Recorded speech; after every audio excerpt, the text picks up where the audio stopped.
Marzo 14. Compromiso ejemplar.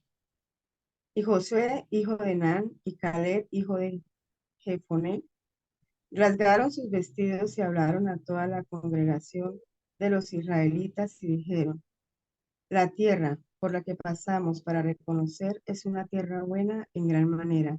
Si el Señor se agrada de nosotros, nos llevará a esa tierra y nos la dará. Es una tierra que mana leche y miel. Números 14, 6, 8. El 13 de mayo de 1953, un avión comercial que se dirigía de Singapur a Londres se estrelló a 35 kilómetros, 32 millas, al noreste de Calcuta, India, Calcuta, India, sin sobrevivientes. Fred Mitchell, quien se había convertido en el director de la misión al interior de China 10 años antes, volaba en esa aeronave. En su biografía, Fred es descrito como un hombre ordinario proveniente de un hogar rural con padres de clase laboral que pasó la mayor parte de su vida como químico en las provincias y que caminó con Dios. Hasta que Caleb, hijo de Jefoné, fue nombrado espía por Moisés para conocer la tierra que Dios había prometido dar a su pueblo, tampoco había nada que indicara que era particularmente importante ni distinguido.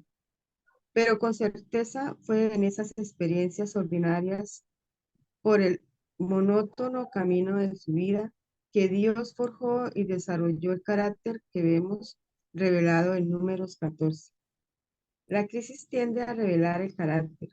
Cuando los espías israelitas regresaron para reportar sus hallazgos en Canaán, anunciaron que las ciudades estaban fortificadas y que no podemos subir contra ese pueblo, porque es más fuerte que nosotros y a nosotros nos pareció que éramos como langostas. Números 13, 31, 33. Y el pueblo respondió con acusaciones a Dios por llevarlos a una tierra donde serían asesinados. Números 14, 3. El compromiso de Caleb hacia Dios sobresale. Él estaba preparado para resistir la tendencia de la opinión popular. Cuando los espías recomendaron no entrar a la tierra prometida, él se les opuso. Cuando todos estaban rebelando contra Dios, él se rehusó a unírseles.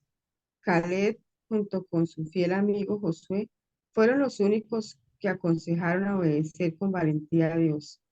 Caleb estaba seguro de lo que podía ser logrado con el poder de Dios. Él no negó la verdad, confiado no en sus habilidades ni en las de los israelitas, sino en el poder de Dios y en la honradez de su carácter. Él fue un hombre de fe en medio del temor. Él sabía que una langosta que recibe la ayuda de Dios puede lograr grandes cosas. Aunque sintamos que nuestra vida es una rutina monótona, siempre podemos buscar a Dios en las cosas ordinarias, en los momentos más rutinarios. Él forjará nuestro carácter, que también nosotros nos convirtamos en personas de valor en cualquier circunstancia. Dios no está buscando gigantes a través de los cuales cumplir sus planes. Él está buscando personas comunes que estén preparadas para confiar en Él, para dar pasos de fe y para avanzar con valentía. No hay nada que detenga el ser de este tipo de persona hoy. Números 13, 25, 14, 25. Listo. Gracias, hermanita. Muchas gracias. Bueno, buenos días para los que no han saludado todavía. El devocional de hoy está muy ligado al devocional del día de ayer. O sea, el que escribió este devocional, Alistair Beck, tuvo muy en mente eso, que los temas se concatenaran y pudieran ir ampliando nuestro conocimiento acerca de Dios y cómo ese conocimiento que tenemos de Dios transforma nuestras vidas. ¿Cómo dice la escritura de que nosotros éramos lo vil y lo despreciado del mundo y ahora somos hijos de Dios? En este texto que leímos a través de nuestra hermana Ana, volvemos a encontrarnos con Caleb. Ya de Caleb aprendimos algunos puntos. Hoy vamos a aprender qué fue lo que marcó la diferencia de Caleb. ¿Por qué fue que Caleb, un hombre ordinario, el Señor da testimonio de él en la escritura? Un hombre que apareció, entre comillas, de la nada, con una misión especial. Aunque vemos que cuando escogen a los 12 espías, Caleb no era cualquier persona. Solamente escogieron hijos de príncipes. Es decir, de que Caleb tenía linaje. Caleb era un hombre que tenía muchos atributos delante del pueblo, porque era un líder. Pero aquí vamos a ver realmente qué fue lo que marcó la diferencia en Caleb y qué es lo que va a marcar la diferencia en nuestras vidas en medio de una generación perversa, en medio de las tinieblas. Podemos llegar a ser luz. Y eso es lo que Dios nos envió a ser la sal y la luz del mundo. Les voy a leer desde Números 14, del 1 al 8. Entonces, toda la congregación levantó la voz y clamó el pueblo, lloró aquella noche. Y murmuraron contra Moisés y Aarón todos los hijos de Israel. Y les dijo toda la congregación, ojalá hubiéramos muerto en la tierra de Egipto. Ojalá hubiéramos muerto en este desierto. ¿Y por qué nos trae el Señor a esta tierra para caer a espada? Nuestras mujeres y nuestros hijos vendrán a ser presa. ¿No sería mejor que nos volviéramos a Egipto? Y se decían unos a otros, nombremos un jefe y volvamos a Egipto. Entonces Moisés y Aarón cayeron sobre sus rostros en presencia de toda la asamblea de la congregación de los hijos de Israel, y Josué, hijo de Nun, y Caleb, hijo de Jeofone, que eran de los que habían reconocido la tierra, rasgaron sus vestiduras y hablaron a toda la congregación de los hijos de Israel diciendo, la tierra por la cual pasamos para reconocerla es una tierra buena en gran manera. Si el Señor se agrada de nosotros, nos llevará a esa tierra y nos la dará. Es una tierra que emana leche y miel. Como dice el devocional, la crisis tiene como propósito revelar el carácter de las personas. Caleb fue un hombre que marcó la diferencia. Como dice la escritura, había un espíritu diferente en él. Hermanos, tengamos en cuenta y en mente de que en nosotros hay un espíritu diferente. El espíritu que tú y yo tenemos no es el espíritu del mundo, dice la escritura. Tenemos el espíritu de Dios morando en nosotros. Entonces, eso nos hace diferentes. Entonces, al ser diferentes, pues obviamente nuestras actitudes y comportamientos son diferentes. Y eso es lo que usted va a ver. Todo el pueblo quería volver a Egipto, pero Caleb y Josué marcaron la diferencia. Ellos dijeron otras cosas. Ellos no vieron los problemas. O sí los vieron, pero vieron desde la óptica de las promesas de Dios. Ellos vieron las cosas a la luz de la grandeza del Dios que les había dado la promesa. Habían gigantes, habían murallas, pero como lo estudiamos en un devocional pasado, dijo Caleb que ellos, el Dios que les había dado esa tierra, haría de que se comerían como pan a esas langostas, es decir, a esas dificultades, a esos hombres de gran estatura. Y aprendimos que Caleb le pide a Josué que le diera la tierra que Dios le prometió que él exploró, y fue la tierra de Hebrón, una tierra donde habitaban los gigantes que hicieron correr de miedo y desanimar al pueblo. Es impactante ver eso, que este hombre, Dios le entrega la tierra que quizás era la más difícil y que causó miedo hace 40 años atrás. Y 40 años después dice Caleb, tengo las mismas fuerzas que Dios me dio cuando me dio la promesa. Dame ese monte y yo lo tomaré. Entonces hablamos de ese tipo de devoción que hicimos la vez pasada acerca de Caleb, que no se tratan de los años, se trata del Dios Todopoderoso que está con nosotros. Hermanos, tenemos que tener ese espíritu, o sea, esa actitud. Requerimos de esa actitud, porque ya tenemos el Espíritu Santo. Ahora apersonémonos de esa nueva identidad que tenemos en Cristo. Para el pueblo de Israel, la tierra prometida era su reposo. Para nosotros es Cristo. Él es nuestro descanso. Por eso descansamos en la obra de Cristo. Nosotros ya no tenemos que hacer nada, ninguna obra para agradarle a Dios. Ya Dios, por medio de Jesucristo, fue agradado, fue satisfecho. Todo lo que tú y yo hacemos es por la misericordia de Dios para darle gloria. Y como dice la Escritura, que fuimos creados en Cristo Jesús para buenas obras. Entonces vamos a ver qué fue lo que pasó con Caleb. Entonces, dice Números 14, 22 al 24, que este es el testimonio que Dios da de Caleb.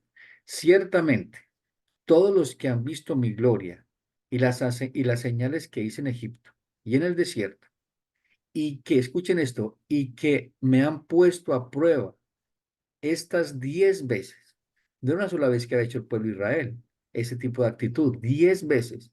Y escuchen esto, dice, no han oído mi voz. Caleb oyó la voz de Dios y la creyó y se apropió de quién era el Dios de la promesa. Él era su Dios. Y dice, y no han oído mi voz. No verán la tierra que juré a sus padres, ni la verá ninguno de los que me desdeñaron, pero a mi siervo Caleb, mire cómo le habla Dios acerca de Caleb, pero mi siervo Caleb, porque ha habido en él un espíritu distinto, y escuchen esto, y me ha seguido plenamente.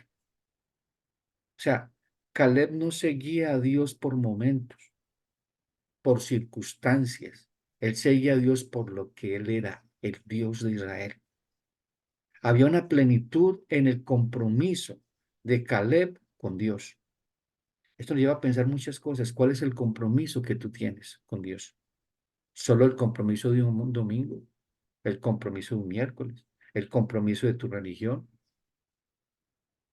¿Realmente estás comprometido con Dios en todo lo que Él te ha mandado? ¿O tenemos una obediencia selectiva o una obediencia pasiva? Que eso lo vamos a ver más adelante. Entonces dice un espíritu distinto y me ha seguido plenamente. Lo introduciré a la tierra donde entró y su descendencia tomará posesión de ella, tal cual como Dios dijo, así se cumplió. Entonces Caleb y José fueron los únicos que con valentía estaban firmes en quién era Dios y qué había dicho Dios, y que Dios era poderoso para hacer lo que había prometido. Estos dos hombres marcaron la diferencia porque no vivían, y escuchen esto, por preferencias, sino por convicciones. Y esto es lo que vamos a aprender el día de hoy. ¿Tú vives por preferencias o por convicciones? Generalmente nuestra vida como creyentes es por preferencias. Es decir, preferimos a Cristo cuando nos conviene y despreciamos a Cristo cuando no nos conviene, cuando se ve comprometida nuestra relación con los demás. Porque hablar de Cristo, predicar a Cristo y mostrar a Cristo va a causar problemas con nuestras personas que están a nuestro alrededor, con los impíos, con aquellos que son enemigos de la cruz de Cristo. Incluso hasta con todos los mismos creyentes. No olvide que les he enseñado que una cosa es ser creyente, otra cosa es ser convertidos. En la iglesia hay muchos creyentes que dicen creer en Dios y ni siquiera tiemblan cuando Dios habla. Ni siquiera tiemblan frente a la grandeza de un Dios santo, santo, santo. Convertido sigue a Cristo y está comprometido totalmente con la obra del Señor y con la misión del Señor y con la visión del Señor.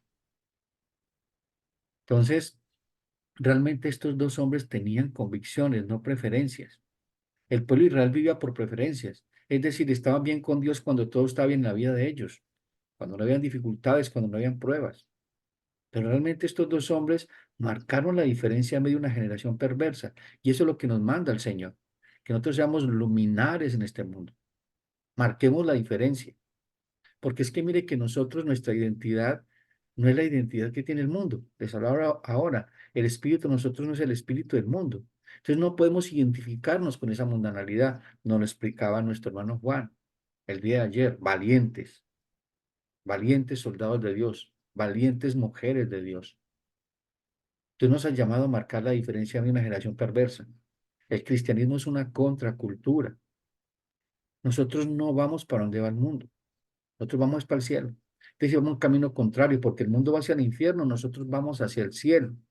Es decir, que nuestras actitudes, nuestra manera de vivir, actuar, pensar, hablar, debe ser diferente. Debe ser diferente.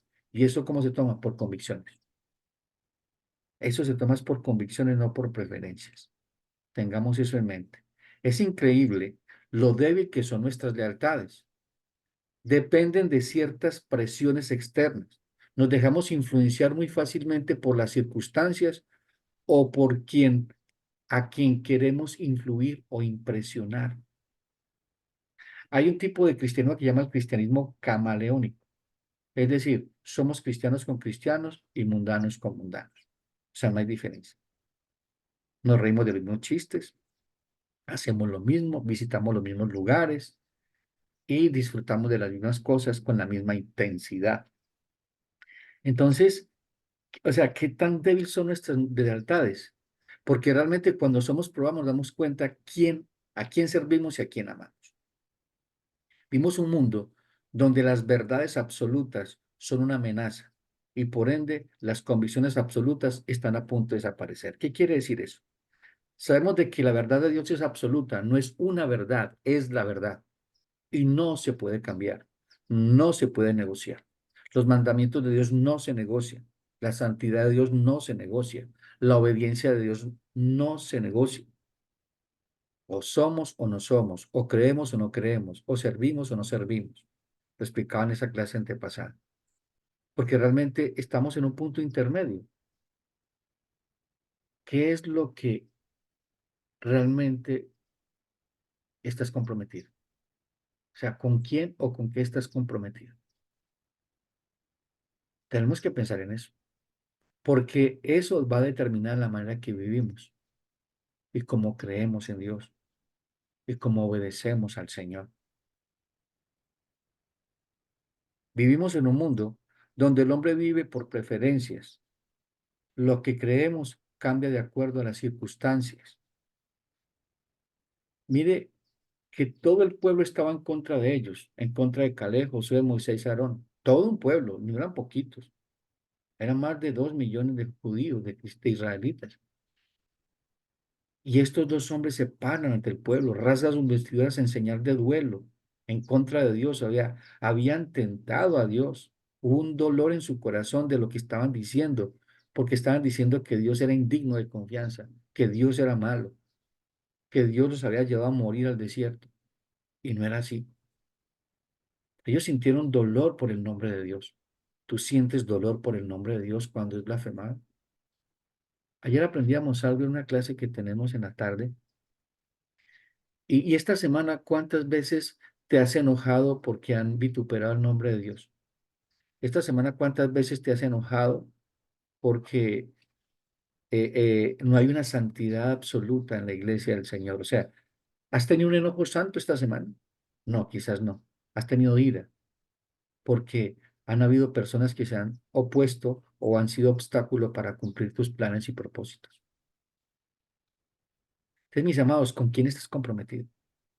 ¿Con quién realmente estamos comprometidos nosotros? ¿Con nosotros mismos o con Dios? Entonces, hacemos lo que hacemos, decimos lo que decimos y actuamos como actuamos porque no tenemos convicciones o porque tenemos convicciones. Eso va a determinar entonces. Las convicciones moldean no solo nuestras creencias, sino también en la manera que vivimos y en la manera que morimos.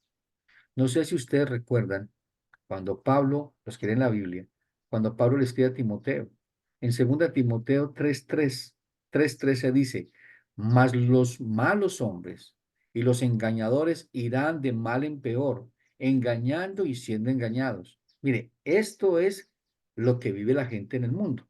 Está hablando de los falsos profetas, de los falsos maestros. Dice, mas los malos hombres y los engañadores irán de mal en peor, engañando y siendo engañados.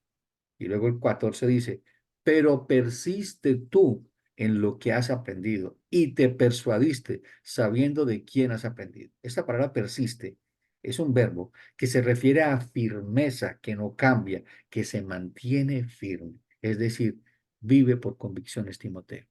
Vive por lo que tú has creído. Confía en quien has creído y vive lo que has creído.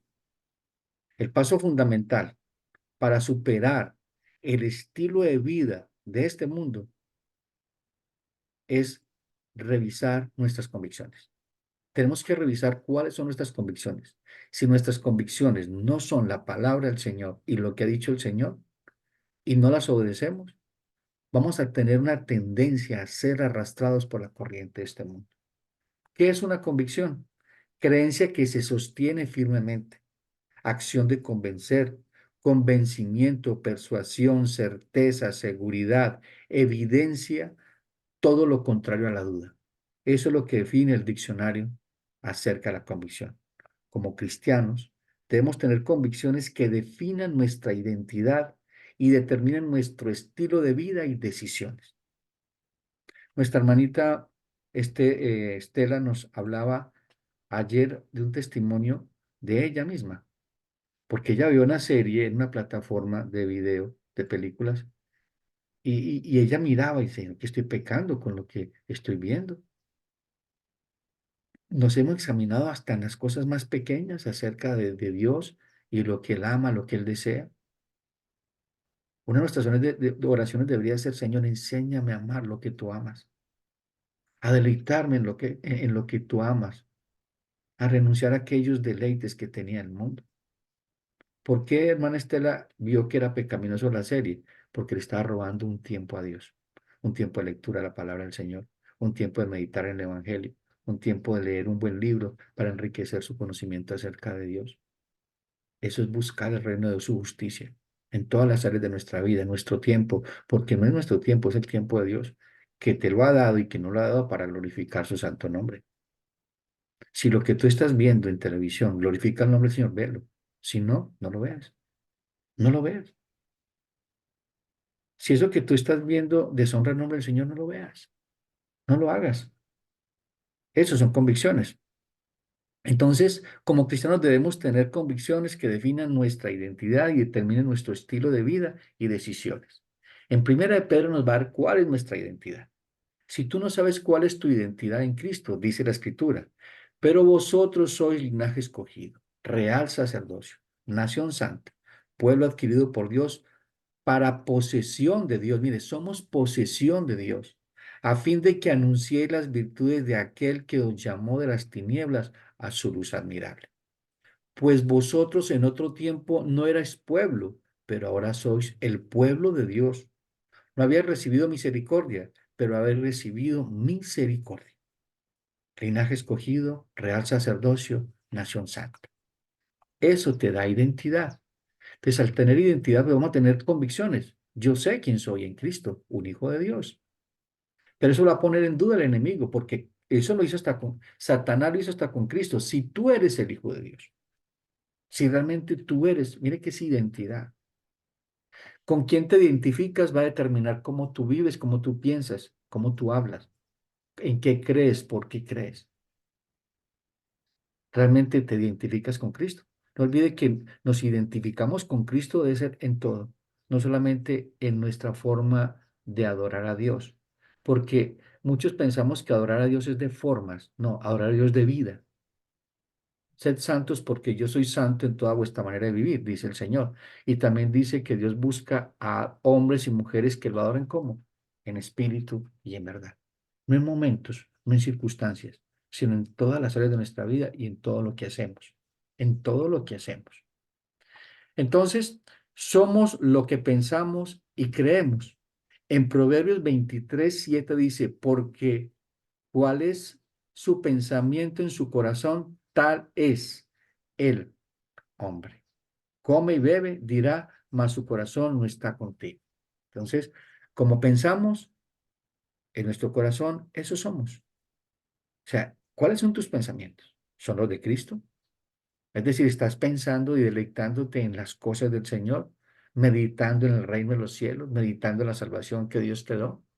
Sí hay que meditar muchas cosas del mundo, claro que sí, hay dificultades, hay problemas, pero llévalas a Cristo, que pasen por el tamiz de Cristo, para poder examinarlas a la luz de Cristo. Dice la Escritura, escudriñarlo todo, retener lo bueno.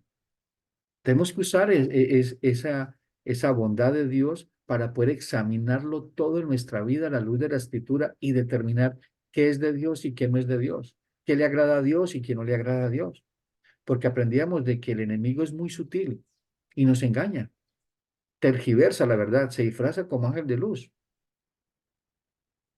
Trató de engañar a Jesús, o sea, trató de tentar a Jesús, ¿no lo hará contigo? Al examinar nuestra vida, debemos de determinar si vivimos por convicciones o por preferencias.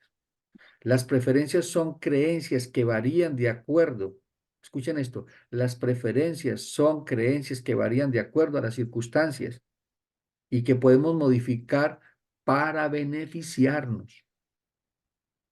Hermanos, necesitamos tener claro en la vida, o servimos al Señor o no lo servimos. No podemos estar entre dos aguas. Las preferencias no proveen cimiento sólido para nuestra vida, pues dependen de lo que nos ocurra y pueden ser cambiadas si se nos ofrece algo mejor, por lo cual son fácilmente abandonadas ante las tentaciones. Aquí encontramos un punto clave y neurálgico en cómo nosotros cedemos a las tentaciones, porque no hay convicciones, hay preferencias. Hay preferencias. En Hebreos capítulo 3 7 al 10 Dios habla acerca de este mismo pueblo que está allí, rebelde. En Hebreos dice, por lo cual, como dice el Espíritu Santo, si oyeres hoy su voz, no endurezcas vuestros corazones, como en la provocación, en el día de la tentación en el desierto, donde me tentaron vuestros padres, me probaron y vieron mis obras 40 años, a causa de la cual me disgusté contra esta generación. Dije, siempre andan vagando en su corazón y no han conocido mis caminos. Este texto es claro. Siempre andan vagando en su corazón y no han conocido mis caminos. Así anda mucho creyente en la iglesia, en el mundo. Andan vagando en su corazón y no han conocido el camino del Señor. ¿Quién es el camino del Señor? Es Cristo. Él es el camino, la verdad y la vida. Una convicción es una creencia sólida y firme y está basada en la confianza en la palabra de Dios, la cual nos hace estar completamente convencidos de su verdad, de tal manera que asumamos una postura sin importar las consecuencias. O sea, nos mantenemos firmes en lo que Dios ha dicho sin importar lo que venga. ¿Por qué les digo esto?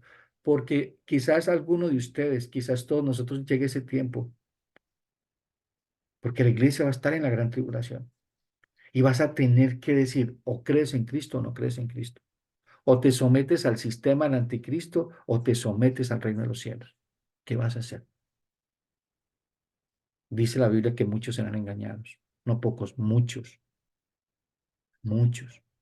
Y la iglesia está siendo engañada. Pero ¿a quién engaña el mundo? Pues a aquellos hombres y mujeres que no están firmes en la fe, aquellos que viven por preferencias, aquellos que aman al mundo y aman las cosas de Dios. ¿Cómo va a ser eso? ¿Cómo tú puedes servir a los señores? Es imposible hacerlo. Tenemos que meditar en esto, mis amados hermanos, muy seriamente. Vamos a mirar un hombre en la escritura que fue un hombre que fue firme al Señor hasta el final por lo que Dios había hecho. En Hechos 20:22 está terminando el ministerio Pablo. De aquí en adelante le queda a Pablo aproximadamente entre 4 o 5 años para ser ejecutado. Se está despidiendo de todos los apóstoles, perdón, de todos los pastores en Mileto, en Asia Menor. Y en Hechos 20:22 dice, ahora, he aquí, ligado yo en espíritu, voy a Jerusalén sin saber lo que allá me va a acontecer, salvo de que el Espíritu Santo por todas las ciudades me da testimonio diciendo que me esperan prisiones y tribulaciones. ¿Y qué dice el apóstol Pablo? Dice, eso no me interesa, no me importa, porque no estimo mi vida como valiosa, con tal de que acabe la carrera con gozo. ¿Escucharon eso? Con tal de que acabe mi carrera con gozo. ¿Por qué? Porque estaba plenamente convencido en quién había creído y que había creído. Y aún está dispuesto a entregar su vida por causa de Cristo. En 2 Timoteo, Pablo vuelve y dice en 1:12, por lo cual asimismo padezco esto, pero no me avergüenzo porque yo sé en quién he creído y estoy seguro que es poderoso para guardar mi depósito para aquel día. Pablo estaba plenamente convencido en quién era Dios, es decir, habían convicciones. Las convicciones moldean no solo nuestras creencias, sino también la manera en que vivimos y en la que morimos.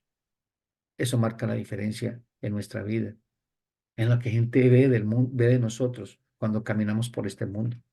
En Filipenses 3:7 dice, pero cuantas cosas eran para mí ganancia, el mismo Pablo, las he estimado como pérdidas por amor de Cristo.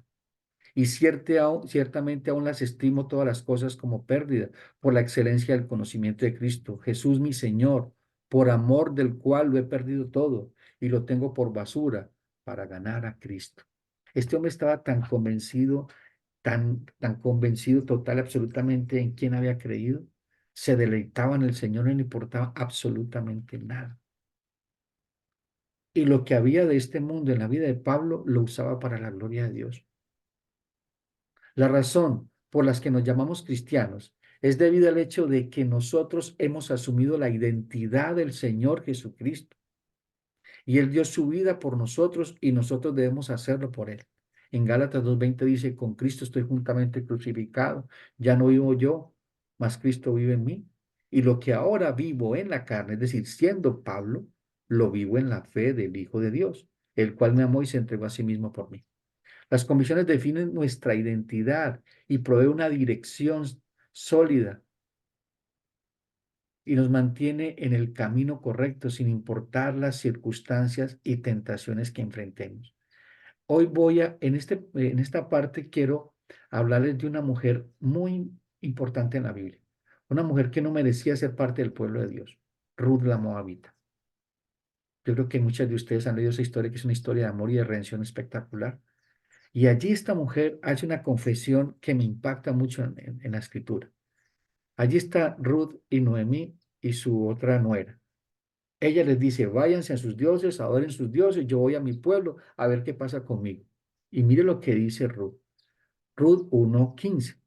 Y dice, y Noemí dijo, he aquí, tu cuñada se ha vuelto a su pueblo y a sus dioses. Es importante eso, a su pueblo y a sus dioses. Vuélvete tú tras ella. Y respondió Ruth, no me ruegues que te deje y me aparte de ti, porque a donde quieras que tú fueres, iré yo, y donde quiera que vivieres, viviré. Tu pueblo será mi pueblo, y tu Dios, mi Dios. Donde tú murieres, moriré yo, y allí seré sepultada. Así me haga Jehová. Y aunque me añada que solo la muerte será separación entre nosotras dos. Qué confesión de esta mujer, qué determinación, o sea, qué compromiso con una mujer y con el Dios de esa mujer, pero más del Dios de Noemí. ¿Qué diferencia hay entre las convicciones y preferencias? Al examinar nuestra vida, debemos determinar si vivimos por convicciones o por preferencias. Las preferencias son creencias que varían de acuerdo a las circunstancias, lo decíamos ahora. Las preferencias no proveen un cimiento sólido, ya lo vimos ahora también. Las promesas del mundo, la felicidad, la prosperidad, el placer, para que los que comprometen las convicciones bíblicas, es un gran engaño. En Primera de Juan 2:16 dice, porque todo lo que hay en el mundo, los deseos de la carne, los deseos de los ojos y la vanagloria de la vida, no provienen del Padre, sino de quién, sino del mundo.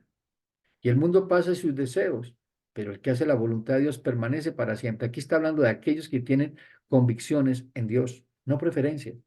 Tú vas a preferir. No sé si ustedes recuerdan los que leen la Biblia, la historia de Demas, un hombre que caminó. Lo dije el día de ayer, caminó con Timoteo, con Pablo, con Silas, con todos ellos. Y al final del camino, cuando Pablo está en la cárcel, Pablo le escribe a Timoteo, Demas me ha abandonado, amando más este mundo. Es decir, que Demas no tenía convicciones, tenía preferencias. ¿Cómo estás viviendo la vida en Cristo? ¿Por convicciones o por preferencias? ¿Estás marcando la diferencia en una generación perversa? Realmente, como vives, defines en quién tú crees. Tu vida. ¿Realmente tu vida es una carta leída ante los ojos de los hombres? ¿Tu vida realmente está glorificando el nombre del Señor? Tenemos que pensar mucho en eso, mis amados hermanos. Muchísimo hay que pensar el día de hoy. Cuando ustedes miran la vida de Caleb y Josué, ¿ustedes creen que había temor de Dios delante de sus ojos? Claro que lo había. Había un gran temor a Dios, un amor reverente por lo que Dios había dicho. Y eso es lo que vemos en Números 14:9. Mire lo que dice en Números 14:9. Solo que no os rebeléis contra el Señor, ni tengáis miedo de la gente de la tierra, pues serán presa nuestra. Su protección les ha sido quitada, y el Señor está con nosotros. No les tengáis miedo. Es decir, no le tengas miedo a los hombres. Tenga temor de Dios. Es un temor reverente basado en quién es Dios. El temor no es terror. El temor es reverente basado en quién es Dios y por qué es Dios. El temor a Dios tiene una gran motivación y un profundo amor a Dios. ¿Temes a Dios? Hay un temor reverente delante de tus ojos frente a Dios. En Isaías 6:3 dice, y el uno al otro daba voces diciendo, Santo, Santo, Jehová de los ejércitos, toda la tierra está llena de su gloria. Y los quiciales de las puertas se estremecieron con la voz del que clamaba, y la casa se llenó de humo. Entonces dije, ay de mí, que soy muerto, porque siendo hombre de inmundos labios y habitando en medio de un pueblo que tiene labios inmundos, han visto mis ojos al Rey, Jehová de los ejércitos. El temor a Dios te muestra el pecado que hay en tu vida, te muestra lo aterrador que es el pecado en nuestras vidas y la grandeza, la santidad de Dios. Estos hombres rasgaron las vestiduras porque sintieron temor de Dios, había un temor de Dios en sus corazones. Saben de que el pueblo estaba pecando contra Dios. Las convicciones en quién es Dios nos dan un entendimiento adecuado de nosotros y la santidad de Dios y de lo que Dios demanda de su pueblo. El Salmo 25:14 dice que la comunión íntima de Jehová es con los que le temen y a ellos hará conocer su pacto. ¿Escucharon eso? La comunión íntima de Dios es con los que le temen y a ellos hará conocer tu pacto. ¿Realmente hay temor de Dios en ti? Debe haberlo, porque si no es así, no eres un creyente. Tú tienes que temerle a Dios, un temor reverente basado en el amor de Dios que ha sido derramado en tu corazón. Confiar en Dios, depender en Dios, comprometerte con el Señor, comprometerte con la obra del Señor. Vuelvo y reitero, ¿con quién o con qué estás comprometido? ¿Tu vida de creyente es por preferencias o por convicciones? No se olvide que este devocional tiene un enfoque en meditar, llevar a nuestro corazón y actuar. Cuando el Señor nos llama y se revela nuestra vida, nos empieza a enseñar quién es Dios, que es soberano, omnipotente, omnipresente, santo, lleno de amor, pero también es un fuego consumidor que nos dejará que sin castigo el pecado. Es por eso que ejecuta a su Hijo en la cruz. Dios es poderoso, es todopoderoso, es omnipresente, es santo, es el Dios de amor, pero también es fuego consumidor. El temor de Dios nos lleva a entender que mis actos, mi vida y lo que hago tiene que ver con el que está presente. O sea, que Dios está presente en todo lugar. En el Salmo 36:1 dice, la iniquidad del impío me dice el corazón, no hay temor de Dios delante de sus ojos. Y el 2 dice, se lisonjean, por tanto, en sus propios ojos, de que su iniquidad no será hallada aborrecido. Así vive el mundo. Hermanos, tenemos que reflexionar muchísimo en la escritura, meditar en ella, para que nuestras preferencias se caigan por su propio peso y queden las convicciones, es decir, la fe en el Señor Jesucristo, las promesas de Dios, porque Dios es fiel para cumplirlas. Dios es fiel para cumplirlas. Muchas veces el temor a los hombres, a las pérdidas, aquel que dirán, como pasó en ese pueblo. ¿Ustedes creen que estos hombres no marcaron la diferencia porque temían a Dios? Claro que sí. El pueblo no le temía a Dios y es por eso que ese pueblo murió en el desierto y no entraron a la tierra prometida. No entraron en tierra prometida porque no hubo temor delante de sus ojos. Solamente habían dos cosas, incredulidad y dureza de corazón. Pero en Caleb, en Josué, había temor de Dios en sus vidas. Eran hombres que sabían quién era Dios, porque habían visto a Dios obrando. Lo sacó con mano poderosa. Hermanos, ¿tú no has visto a Dios obrando en tu vida? Claro que sí está obrando. Y has visto su poder y su majestad en muchas áreas de tu vida, pero se nos olvida. Somos tendientes a olvidarnos.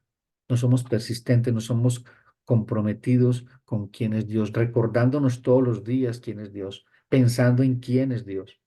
Isaías 26:3 dice, tú guardarás en completa paz aquel cuyo pensamiento en ti persevera porque en ti ha confiado, porque en Jehová está la fortaleza de los siglos. Hermanos, que nuestro diario vivir sea meditar en quién es Dios, pensar en Dios, deleitarnos en la grandeza de Dios. ¿Tus pensamientos le pertenecen a Dios?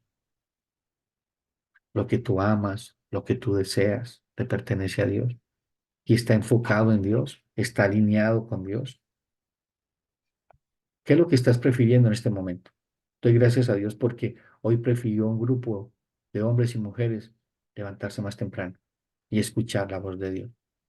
Y en eso hay bendición, porque es la palabra de Dios que está siendo predicada. Entonces, esas convicciones nos llevan a tener una fe que produce obediencia, una obediencia activa. No sé si ustedes recuerdan a Daniel capítulo 3, donde están esos tres valientes, Sadrach, Mesach y Abednego. Estos hombres tenían convicciones, los iban a lanzar a un horno ardiente. Y mire lo que dicen estos tres hombres. He aquí, están hablando a Nabucodonosor, el hombre más poderoso de la tierra. Todo el mundo estaba arrodillado frente a él, frente a la estatua. Estos tres hombres no se arrodillaron. Y dice, he aquí, nuestro Dios, a quien servimos, puede librarnos del horno de fuego ardiente, y de tu mano, oh rey, nos librará. Y si no, sepa, oh rey, que no serviremos a tus dioses, ni tampoco adoraremos la estatua que has levantado. No se arrodillaron ante el mundo, no se arrodillaron ante un sistema que está de espaldas a Dios, no se arrodillaron delante de ningún ídolo. Así los metieran al horno de fuego. Qué tremendo, habían convicciones, ¿cierto? Que sí estaban plenamente convencidos en quien habían creído y que era poderoso para guardar su depósito para aquel día. ¿Quién dice esto? Segunda Timoteo 1:12. Dice así, por lo cual asimismo padezco esto, pero no me avergüenzo, porque yo sé en quién he creído y estoy seguro que es poderoso para guardar mi depósito para aquel día. Y le iban a cortar la cabeza. Ella tenía sentencia de muerte sobre él. 3 meses después de escribir la segunda carta a Timoteo, Pablo es decapitado. Hermanos, esa fe, realmente esa convicciones en Dios produce obediencia activa, pero también hay obediencia pasiva. Es decir, Dios habla, mañana obedezco. ¿Qué te ha hablado el Señor en estos devocionales del tiempo que has estado y has obedecido al Señor o no has obedecido? Hermanos, la obediencia no es para mañana, es para hoy. Dios habla, yo obedezco. Dios dice, yo hago. Pero eso se tiene que basar es en quién yo he creído. Y como si yo he creído en Dios, pues obedezco al Señor y temo a Dios. Y obedezco al Señor. Pero hemos vivido una vida solamente de preferencias, sin compromiso con las cosas del Señor, comprometidos con nosotros y con las cosas del mundo. Esa ha sido nuestra vida. Y podemos ver el resultado. Quizás apáticos a las cosas del Señor, fríos, acomodados, solamente caminando en una religión y creemos que vamos para el cielo. Pero no es así. Lo aprendíamos ayer, el cielo sufre violencia y solo los valientes lo arrebatan. La puerta al cielo es estrecha, muy angosta y pocos la hallan. Solo aquellos que están realmente comprometidos siguiendo a Cristo. Y para seguir a Cristo debemos morir a nosotros mismos. Tú no puedes seguir a Cristo si no mueres a ti mismo o a ti mismo.